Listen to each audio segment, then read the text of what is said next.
L'écosystème de la rivière. L'écosystème de la rivière est un ensemble réalisé par une communauté d'espèces animales et végétales.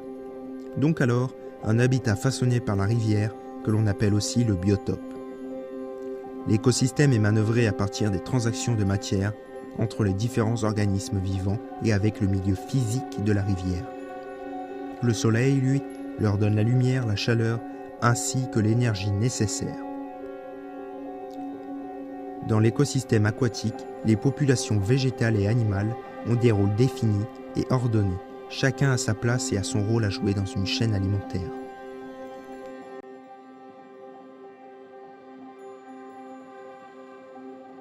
Les confectionneurs de matières vivantes, il s'agit alors de l'ensemble des plantes et des algues, la fonction chlorophyllienne par laquelle, sous l'action de la lumière, la chlorophylle absorbe le gaz carbonique et rejette l'oxygène, qui s'édifie grâce à la lumière du soleil en assimilant sels minéraux, nitrates, phosphates, gaz carbonique et matière organique dite photosynthèse.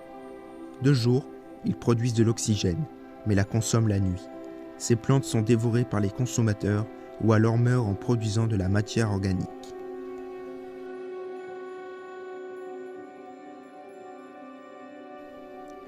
Les consommateurs primaires sont des animaux herbivores comme les bactéries, les larves d'insectes et les poissons qui s'approvisionnent de végétaux. Les détritivores sont des consommateurs primaires qui consomment la matière organique des cadavres d'organismes.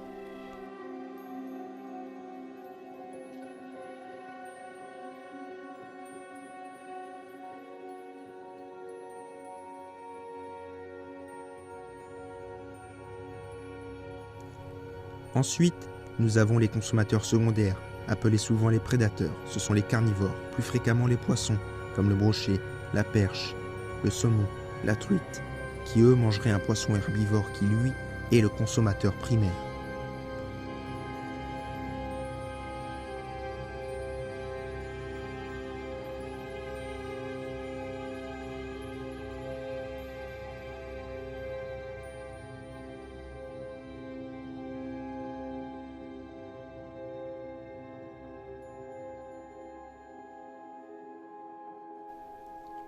Les décomposeurs finaliseront le cycle. Ce sont essentiellement des bactéries ou bien les petits insectes d'eau douce, ou alors l'escargot qui mange des cellules des organismes morts et des déjections en les décomposant en sels minéraux à nouveau assimilables par les producteurs.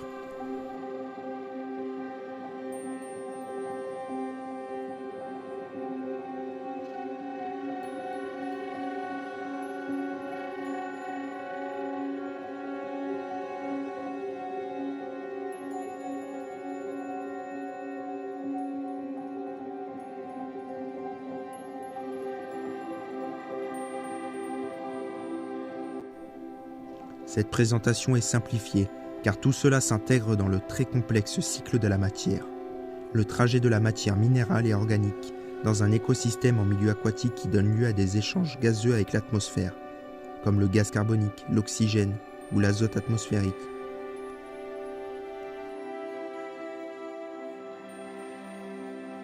Dans un écosystème ne recevant aucune pollution, la vie aquatique est idéalement en phase avec son milieu et tout ce qui arrive dans l'eau est intégré et recyclé.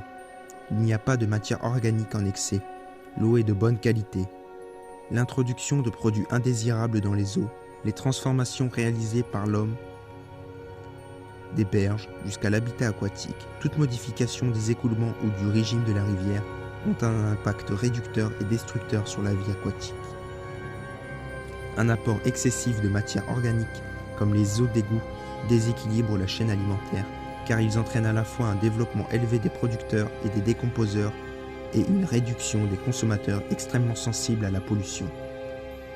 Une pollution de produits toxiques va détruire ou alors réduire les organismes vivants à tous les niveaux de la chaîne, commençant par le plus sensible.